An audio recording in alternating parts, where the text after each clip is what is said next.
जो final energy है ये इस एनर्जी और इस एनर्जी का क्या होगा, समेशन होगा।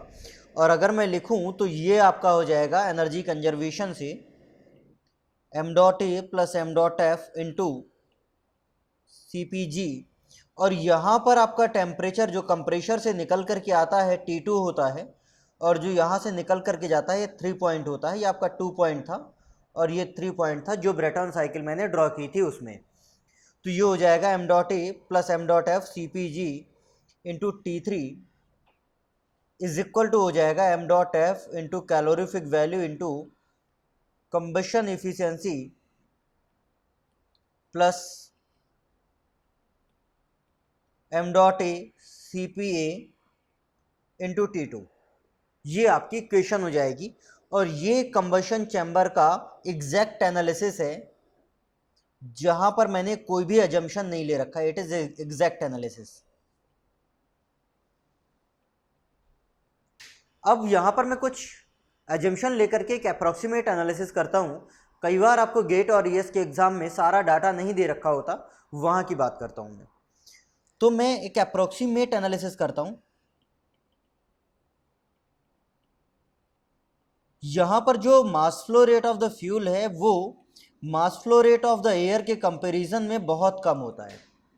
और अगर ऐसा है तो जो मास flow rate of fuel plus mass flow rate of air वाली टर्म है उसको केवल मास फ्लो रेट ऑफ एयर से डिनोट कर सकता हूं। और यहां पर जो सीपी ऑफ गैस है उसको सीपी ऑफ एयर के ही बराबर रख सकता हूं, अगर यहां पर मास फ्लो रेट ऑफ फ्यूल को निगलेक्ट कर दिया गया है तो ये आपकी पूरी इक्वेशन आपकी हो जाएगी। ये इक्वेशन हो जाएगी mass flow rate of air plus mass flow rate of the fuel को mass flow rate of air लिखूंगा, एम डॉट एफ को मैं निगलेक्ट करूंगा तो ये हो जाएगा M dot A C P A into T3 is equal to M dot F into calorific value into eta combustion plus M dot A C P A into T2। ये आपका एक अप्रॉक्सीमेट एनालिसिस हो जाएगा जब मास flow rate of the fuel mass flow rate of the air के comparison में बहुत कम हो तो कुछ भी नहीं है। मुझे ईएस में या गेट में कोई क्वेश्चन दे रखा होगा और मुझे कंबशन चैम्बर पे कुछ वैल्यूज दे रखी होंगी, तो वहां पर एनर्जी कंजर्वेशन लगा करके मैं कुछ वैल्यूज फाइंड आउट कर सकता हूं। Now next one, regeneration. अभी तक जो मैंने ब्रेटन साइकिल का डिस्कशन किया वो मैंने आपको एक बेसिक ब्रेटन साइकिल बताई। उस ब्रेटन साइकिल में प्रोसेस कौन कौन सी होंगी मैंने वो डिफाइन किया। उसके बाद ब्रेटन साइकिल का पीवी और टीएस डायग्राम क्या होगा मैंने वो डिफाइन किया। उसकी इफ़िशियंसी क्या होगी, वर्क नेट क्या होगा वो डिफाइन किया। इफ़िशियंसी कहाँ पर मैक्सिमम होगी और वर्क नेट कहाँ पर मैक्सिमम होगा वहाँ पर बात की। मैक्सिमम प्रेशर रेशियो और ऑप्टिमम प्रेशर रेशियो पर क्या होगा वो बात की मैंने। उसके बाद मैंने बात की कुछ बेसिक टर्मिनोलॉजी की, जो specific fuel consumption, air rate, isentropic efficiencies और यहाँ पर कंबशन चैम्बर एनालिसिस, ये एक बेसिक थ्योरी की बात की, एक बेसिक ब्रेटन साइकिल की बात की। इसके बाद हम लोग बात करेंगे कि ब्रेटन साइकिल को किस तरह से मैं इम्प्रूव कर सकता हूँ, ब्रेटन साइकिल की एफिशिएंसी को या फिर वर्क नेट को या फिर उसकी ओवरऑल वर्किंग को मैं कैसे इम्प्रूव कर सकता हूँ। तो जो हम लोग मॉडिफिकेशन ऑफ ब्रेटन साइकिल पढ़ेंगे उसमें 3 तरह के मॉडिफिकेशन आते हैं। पहला मॉडिफिकेशन आपका आएगा रिजनरेशन इन ब्रेटन साइकिल, दूसरा मॉडिफिकेशन आएगा इंटरकूलिंग इन ब्रेटन साइकिल और तीसरा मॉडिफिकेशन आएगा रीहीटिंग इन ब्रेटन साइकिल। तो मैं सबसे पहले बात करता हूँ रिजनरेशन इन ब्रेटन साइकिल। ये आपका पहला मॉडिफिकेशन है ब्रेटन साइकिल का। So first one is the regeneration. ये आपका पहला मॉडिफिकेशन है ब्रेटन साइकिल का। तो रिजनरेशन क्या है कि जब मैं ब्रेटन साइकिल को ऑपरेट करता हूं तो जो एयर टरबाइन के बाद आई, जो एयर टरबाइन से एग्जिट होती है, एयर प्लस फ्यूल का मिक्सचर जो टरबाइन से एग्जिट होता है वो हाई टेम्परेचर पे होता है। और उस हाई टेम्परेचर पे होता है इसका मतलब है कि उस एयर की एंथैल्पी भी बहुत ज़्यादा होगी। उस हाई एंथैल्पी एयर को मैं या तो इंटरकूलर में भेजता हूं और उसकी हीट को रिजेक्ट कर देता हूं सराउंडिंग में, या तो उसको डायरेक्टली एटमॉस्फेयर में भेज करके उसकी हीट को रिजेक्ट कर देता हूं। मतलब जो high enthalpy high temperature air turbine के एग्जिट में आती है, उसकी हीट को मैं डायरेक्टली एटमॉस्फेयर में क्या कर देता हूँ, रिजेक्ट कर देता हूँ, उसको कभी भी मैं यूटिलाइज नहीं करता। मैं रिजनरेशन में उसी हीट को यूटिलाइज करना चाह रहा हूँ, और उसको मैं यूटिलाइज कैसे करूँगा, वो जो high temperature high enthalpy air है जो टरबाइन के एग्जिट से आई है, उसको मैं एक हीट एक्सचेंजर से पास करूँगा, और उसी हीट एक्सचेंजर से मैं उस एयर को भी पास करूँगा जो कंप्रेशर के एग्जिट से लो टेम्परेचर लो एंथैल्पी की एयर आई है। तो जो हाई टेम्परेचर हाई एंथैल्पी की एयर टरबाइन के एग्जिट में आई है, उसको यूटिलाइज करूँगा लो एंथैल्पी लो टेम्परेचर की एयर जो कंप्रेशर में के एग्जिट से आई है उसको हीट करने के लिए।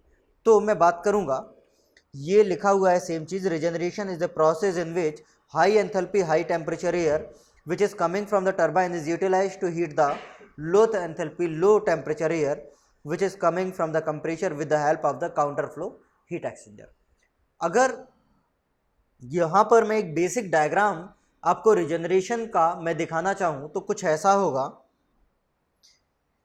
आपकी जो ब्रेटॉन साइकिल थी उसमें सबसे पहले हम लोगों ने बात की थी, एक कंप्रेशर लगा हुआ था, उसके बाद यहां पर कोई कंबशन चैम्बर लगा हुआ था, उसके बाद यहां पर आपका टरबाइन लगा हुआ था।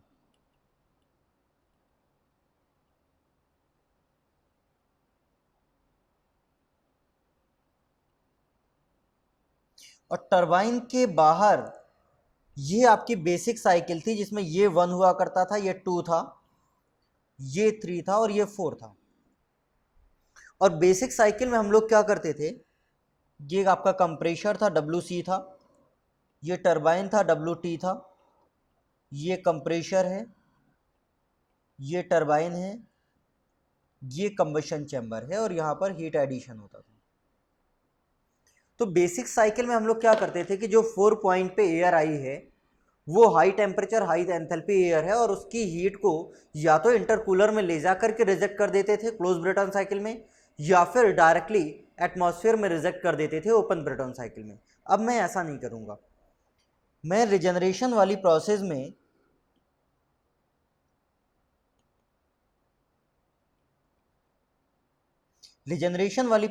ये जो 4 पॉइंट पे स्टीम आई है, इसको यहां से ले जा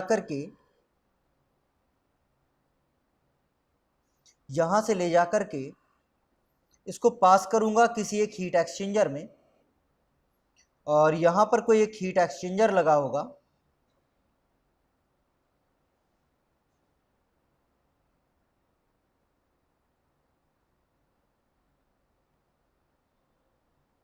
ये कोई आपका हीट एक्सचेंजर है जिसको हम लोग रिजनरेटर भी बोलेंगे। और जब इस रिजनरेटर से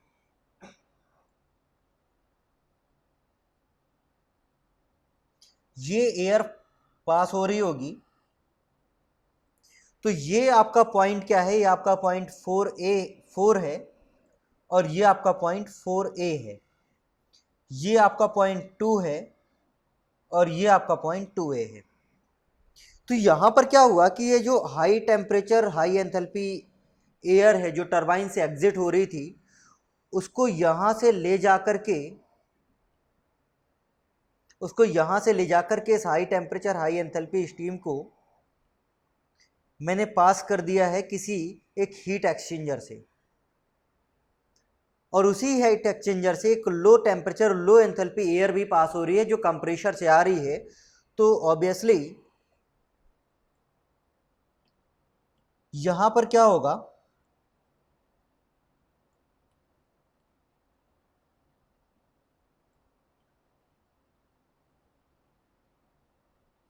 यहां पर क्या होगा कि ये जो high temperature high enthalpy air है ये हीट रिजेक्ट करेगी और ये इसको हीट देगी।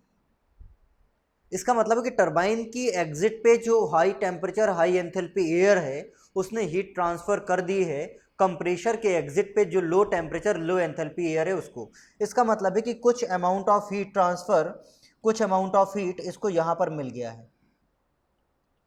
अगर कुछ अमाउंट ऑफ हीट यहाँ पर मिल गया है तो ये जो हीट एडिशन की वैल्यू है, जो हीट एडिशन मुझे कंबशन चैम्बर में करना पड़ रहा था, वो हीट एडिशन क्या हो जाएगा, कम हो जाएगा। और अगर हीट एडिशन कम हो जाएगा तो साइकिल की ओवरऑल इफिशिएंसी क्या हो जाएगी, इंक्रीज हो जाएगी। तो रिजनरेशन का ओवरऑल एम क्या है, रिजनरेशन का ओवरऑल एम ये है कि जो टरबाइन के एग्जिट पे एयर आई है उसकी एंथैल्पी को यूटिलाइज करके कंप्रेशर के एग्जिट वाली एयर को हीट कर दूंगा। इसका मतलब है कि कंबशन चैम्बर में जो हीट प्रोवाइड करनी पड़ रही है मुझे, वो क्या हो जाएगी, कम हो जाएगी। मतलब हीट एडिशन की वैल्यू कम हो जाएगी। और अगर हीट एडिशन की वैल्यू कम हो गई तो जो एफिशिएंसी है आपकी ब्रेटॉन साइकिल की, वो क्या हो जाएगी, इंक्रीज हो जाएगी। अगर इस पूरे अरेंजमेंट के लिए मैं आपको टीएस डायग्राम दिखाना चाहूँ तो ये कुछ ऐसा होगा।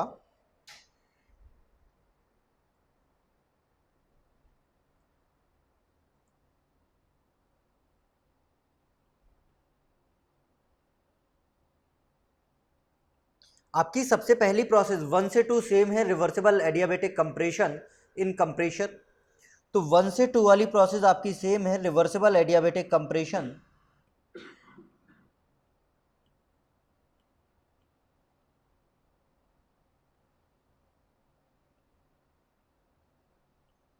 Reversible adiabatic compression in compressor.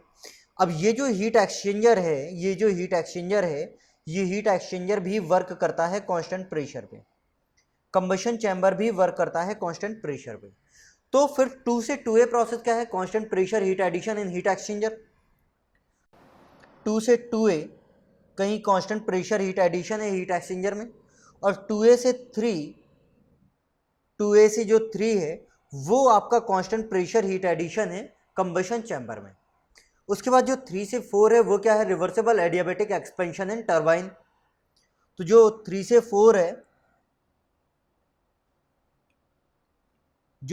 4 है, वो reversible adiabatic expansion in turbine है। फिर 4 से 4A क्या है, 4 से 4A है कांस्टेंट प्रेशर हीट रिजेक्शन इन हीट एक्सचेंजर अगेन या फिर रिजनरेटर। तो 4 से 4A यहाँ कहीं आपका 4A होगा। और फिर 4A से 1 क्या हो जाएगा, ये जो 4A आया इसके बाद अगेन इसको भेज दिया होगा मैंने या तो इंटरकूलर में या फिर एटमॉस्फेयर में डायरेक्टली हीट रिजेक्ट कर दिया होगा। सो यहां पर ये जो 2 से 2A वाली प्रोसेस है, ये प्रोसेस कहां पर है, रिजनरेटर में है। 2A से 3 वाली प्रोसेस है वो आपकी कहां पर है, कंबशन चैम्बर में है। ये जो 4 से 4A वाली प्रोसेस है ये आपकी कहां पर है, अगेन रिजनरेटर में है। और ये जो 4A से 1 वाली प्रोसेस है ये आपकी कहां पर है, ये आपकी इंटरकूलर में है। ये आपकी ब्रेटॉन साइकिल हो जाएगी। तो यहां पर ये जो 4 से 4A वाली हीट है, इसको हीट को लेकर के मैंने 2 से 2A में दे दिया है। मतलब मैं कह सकता हूं कि हीट एक्सचेंजर में जितनी हीट 4 से 4A में रिजेक्ट की होगी उतनी ही हीट 2 से 2A जाने में गेन की होगी। मतलब मैं लिख सकता हूं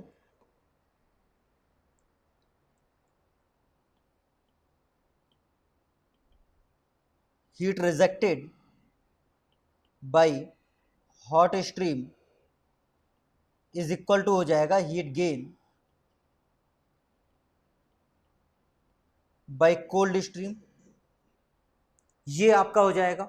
और जो heat rejected by hot stream है वो यहाँ पर क्या है, वो हो जाएगा mCp T4 माइनस T4A। तो ये हो जाएगा m डॉट Cp। अच्छा यहाँ पर जो है, जो टरबाइन के एग्जिट पे आ रहा है वो आपका एयर नहीं होगा, वो आपका गैस होगा। कंबशन चैम्बर एनालिसिस में मैं आपको बता चुका हूँ क्योंकि उसमें आपका फ्यूल मिक्स हो गया होगा। मतलब यहाँ पर हो जाएगा m डॉट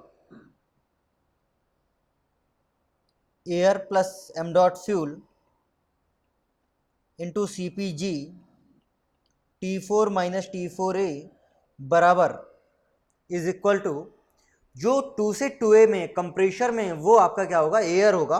और ये हो जाएगा m dot air Cp of air T2A minus T2। तो ये आपका हो जाएगा, जितना हीट रिलीज करेगी हॉट स्ट्रीम उतना ही हीट गेन करेगी, उसी रेट से हीट गेन करेगी कोल्ड स्ट्रीम। तो ये एक बेसिक आइडिया है कि रिजनरेशन में मैं करना क्या चाह रहा हूँ। उसके बाद मैं अब ये देखता हूँ कि रिजनरेशन करने के वजह से जो इफेक्ट है वो क्या क्या होंगे। तो मैं बात करता हूँ इफेक्ट ऑफ रिजनरेशन की। अब इफेक्ट ऑफ रिजनरेशन में सबसे पहले मैं बात करता हूँ, जो मैंने टीएस डायग्राम ड्रॉ किया है उसी को मैं दोबारा ड्रॉ करता हूँ। तो जो टीएस डायग्राम ड्रॉ किया है वो टीएस डायग्राम कुछ ऐसा था। Reversible adiabatic compression, constant pressure heat addition, reversible adiabatic expansion, constant pressure heat rejection. और ये आपका 2A है और ये आपका 4A है। और जो 2 से 2A है ये आपका कहाँ पर है, रिजनरेटर में है। और जो 2A से 3 में है वो आपका कंबशन चैम्बर में है।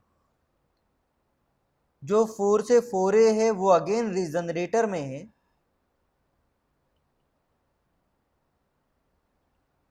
और जो 4A से 1 है वो आपका किस में है, इंटरकूलर में है। ये आपका कुछ ऐसा था। अब अगर मैं यहां पर इफेक्ट की बात करूं तो इफेक्ट में मैं सबसे पहले देख रहा हूं कि टरबाइन के वर्क के साथ क्या होगा। तो टरबाइन के वर्क वाली जो प्रोसेस है, जो टरबाइन वाली प्रोसेस है वो आपकी 3 से 4 वाली प्रोसेस है। ये आपका डब्ल्यू टरबाइन था। तो 3 से 4 वाली प्रोसेस में कोई इफेक्ट नहीं हुआ है। 3 से 4 वाली प्रोसेस पहले भी वही थी, 3 से 4 वाली प्रोसेस अब भी वही है। मतलब यहां पर जो टरबाइन का वर्क है वो क्या रहेगा, सेम रहेगा। टरबाइन का वर्क क्या रहेगा, सेम रहेगा। मैं यहां पर लिख रहा हूं डब्ल्यू टरबाइन सेम रहेगा। उसके बाद दूसरी बात करता हूं मैं डब्ल्यू कंप्रेशर की। तो अगर मैं डायग्राम में देखूं तो जब डब्ल्यू कंप्रेशर है वो आपकी प्रोसेस 1 से 2 वाली है। और जो प्रोसेस 1 से 2 है उसमें भी कोई चेंज नहीं आया है, वो भी क्या है, सेम है। और अगर प्रोसेस सेम है तो डब्ल्यू कंप्रेशर भी क्या रहेगा, सेम ही रहेगा। मतलब यहाँ पर जो डब्ल्यू कंप्रेशर है वो भी क्या रहेगा, सेम रहेगा। इसके बाद जो नेटवर्क है वो क्या होता था, W net, W turbine minus W compressor. और अगर डब्ल्यू टर्बाइन और डब्ल्यू कंप्रेशर दोनों सेम है तो डब्ल्यू नेट भी क्या रहेगा, सेम रहेगा। तो यहाँ पर जो डब्ल्यू नेट है वो हो जाएगा W turbine minus W compressor, और ये भी क्या रहेगा, अनचेंज रहेगा, सेम रहेगा। रिजनरेशन से कोई इफेक्ट नहीं होगा। उसके बाद अगर मैं बात करूं हीट एडिशन की, तो पहले जो हीट एडिशन कंबशन चैम्बर में होता था वो हीट एडिशन 2 से 3 तक आपका कंबशन चैम्बर में होता था। अब जो हीट एडिशन कंबशन चैम्बर में होता है वो 2A से 3 तक होता है, क्योंकि 2 से 2A तक हीट एडिशन किस में हो गया है, हीट एक्सचेंजर में या फिर रिजनरेटर में हो गया है। मतलब जो हीट एडिशन की वैल्यू है वो क्या हो गई है, कम हो गई है। मतलब जो हीट एडिशन की वैल्यू है वो क्या हो गई है, डिक्रीज हो गई है। अगर मैं 5th पॉइंट की बात करूं हीट रिजेक्शन की, अगर यहां पर रिजनरेशन ना होता तो टरबाइन का एग्जिट ये होता, और जो हीट रिजेक्शन होता है एटमॉस्फेयर में वो 4 से 1 तक होता। लेकिन अब मैं क्या कर रहा हूं, 4 से 4A तक वाली जो हीट है इसको यूटिलाइज कर रहा हूं, और जो हीट रिजेक्ट कर रहा हूं सराउंडिंग में वो 4A से 1 तक कर रहा हूं। मतलब जो हीट रिजेक्शन है वो भी क्या हो गया है, कम हो गया है। जो हीट रिजेक्शन है वो भी क्या हो गया है, डिक्रीज हो गया है।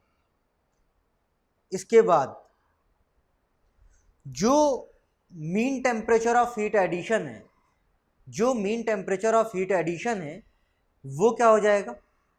पहले हीट एडिशन क्या होता था, पहले हीट एडिशन 2 से 3 तक होता था। अब हीट एडिशन 2A से 3 तक होने लग गया है।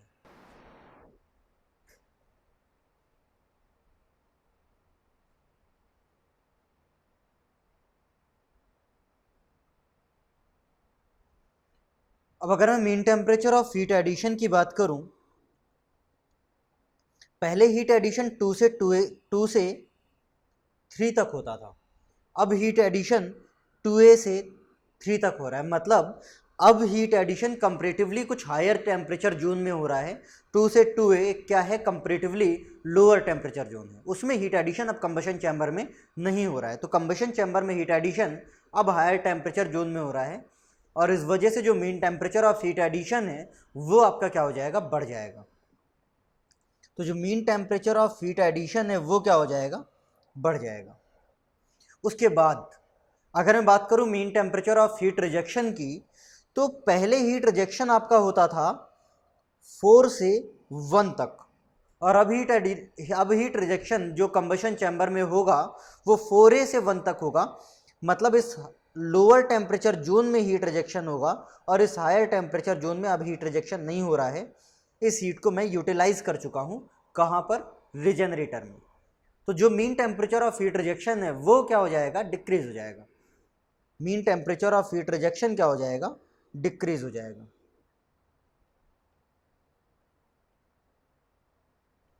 इसके बाद अगर मैं बात करूं इफिशियंसी की, तो इफिशियंसी होता है W net upon heat addition, और यहाँ पर जो डब्ल्यू नेट की वैल्यू है वो क्या है, सेम है। मैंने पहले दूसरे और तीसरे पॉइंट में ही दिखा दिया था कि जो डब्ल्यू नेट है वो क्या है, सेम है, और जो हीट एडिशन है वो क्या हो गया, डिक्रीज हो गया है। और अगर ऐसा है तो यहाँ पर इफिशियंसी क्या हो जाएगी, इंक्रीज हो जाएगी।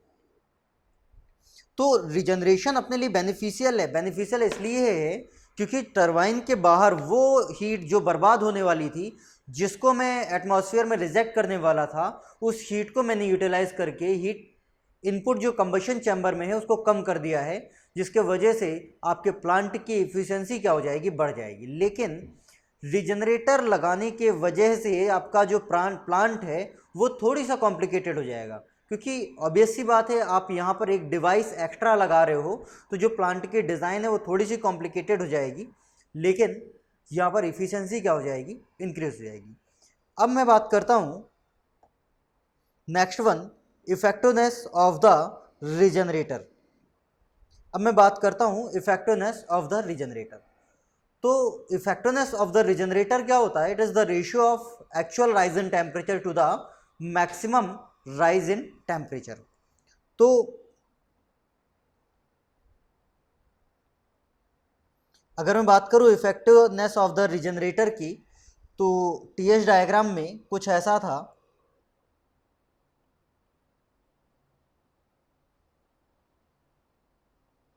कि ये आपका रिवर्सिबल एडियाबैटिक कंप्रेशन था, ये आपका कांस्टेंट प्रेशर हीट एडिशन था, ये आपका रिवर्सिबल एडियाबैटिक एक्सपेंशन था, और ये कांस्टेंट प्रेशर हीट रिजेक्शन था। ये आपका 2a था और ये आपका 4a था।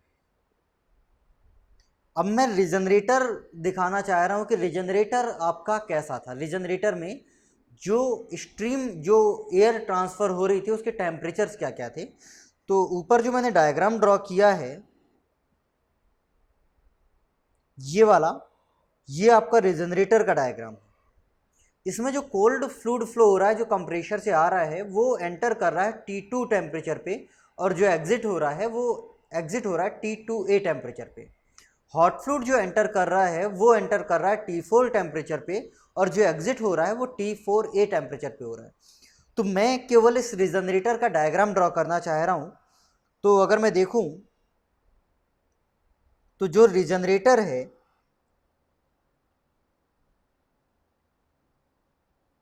उसमें जो हॉट फ्लूइड एंटर कर रहा है वो T4 पे एंटर हो रहा है, और यहाँ पर जो एग्जिट हो रहा है वो T4a पर एग्जिट हो रहा है। ये आपका हॉट फ्लूइड है, और जो कोल्ड फ्लूइड एंटर हो रहा है वो T2 पे एंटर हो रहा है, और जो एग्जिट हो रहा है वो T2a पर एग्जिट हो रहा है, और यहाँ पर हीट ट्रांसफर हो रही है। अब ये जो एक्चुअल राइज इन टेम्परेचर है, जो एक्चुअल राइज इन टेम्परेचर है वो आपका क्या है, T2a माइनस T2, ये आपका डेल्टा T एक्चुअल है। जो एक्चुअल राइज इन टेम्परेचर है रीजनरेशन में। मैक्सिमम राइज इन टेम्परेचर क्या है, तो कोल्ड फ्लूइड का इनलेट टेम्परेचर ये है T2 और हॉट फ्लूइड का इनलेट टेम्परेचर क्या है, T4 है। तो T2 मैक्सिमम राइज कितना हो सकता है, T2 मैक्सिमम राइज हो सकता है कि इसका एग्जिट टेम्परेचर मैक्सिमम हो सकता है किसके बराबर, T4 के बराबर, इससे ज़्यादा कभी नहीं हो सकता। तो जो मैक्सिमम राइज इन टेम्परेचर है वो हो जाएगा T4 माइनस T2। तो अगर मैं इफेक्टिवनेस लिखूं तो यहाँ पर effectiveness of the heat exchanger होगा actual rise in temperature upon maximum rise in temperature, ये हो जाएगा। और अगर यहाँ पर लिखूं तो एक्चुअल राइज इन टेम्परेचर आपका हो जाएगा T2A minus T2 upon maximum rise in temperature हो जाएगा T4 माइनस T2, ये आपका हो जाएगा। अब बात आती है आइडियल रिजनरेशन की। अब बात आती है आइडियल रिजनरेशन की, तो आइडियल रिजनरेटर वो होगा जिसकी इफेक्टिवनेस क्या हो जाए, 1 हो जाए। तो आइडियल रिजनरेशन में अगर मैं बात करूं, फॉर आइडियल रिजनरेशन जो इफेक्टिवनेस है दैट शुड बी 1, और अगर इफेक्टिवनेस इज इक्वल टू 1 हो गई तो ये हो जाएगा T2A minus T2 upon T4 minus T2, और अगर मैं लिखूंगा तो ये T2A इज इक्वल टू क्या हो जाएगा, T4 हो जाएगा। ये आपकी आइडियल रिजनरेशन की कंडीशन है। मतलब ये जो T2A मैंने यहाँ पर बनाया है ये इंक्रीज होकर के किसके बराबर हो जाएगा, कहीं T4 के बराबर हो जाएगा। आपका T2 इस लेवल पे आ जाएगा, T2 कुछ इस लेवल पे आ जाएगा, T4 के बराबर हो जाएगा आइडियल रिजनरेशन के केस में। तो ये आपका था रिजनरेशन की effectiveness delta actual rise in temperature upon maximum rise in temperature. और उसके बाद ये था आपका आइडियल रिजनरेशन जब आपका T2A आपका T2A T4 के बराबर हो जाएगा। अब मैं बात करने वाला हूं कि अगर आपका जो रिजनरेटर है वो आइडियल रिजनरेटर हो जाए, अगर आपका रिजनरेटर आइडियल रिजनरेटर हो जाए तो उस केस में ब्रेटन साइकिल की इफिशिएंसी क्या होगी और क्या क्या वेरिएशन हो सकते हैं। तो